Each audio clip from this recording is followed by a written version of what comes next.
Hi everyone, welcome back to Homemade by Jenny. Today I'll be showing you how to make dashi broth. First, you're just gonna need a piece of kelp and some bonito flakes. Let's get started.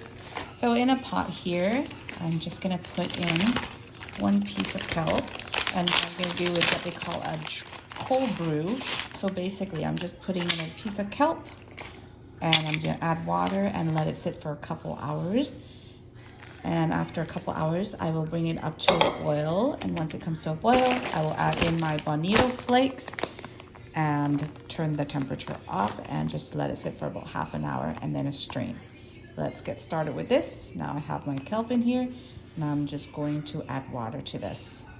So let's bring it over here to the stove. Just gonna turn it on.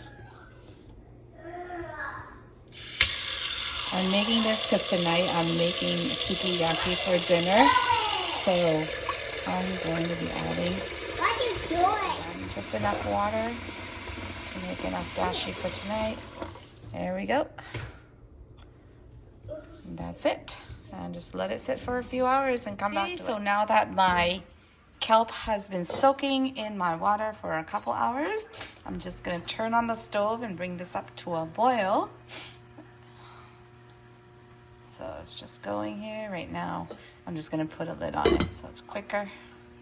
Now that this has come to a boil, I'm just gonna remove the lid, remove the kelp from there, and then add in the bonito flakes. While the kelp is coming out, everything. Okay, and now I'm just gonna add in big handful of bonito flakes and then turn off the stove. 2 handfuls. Just turn it off. Cover it up again and just let it sit for about half an hour, and then I'm straining it, and that is homemade dashi broth. This is the bonito flakes.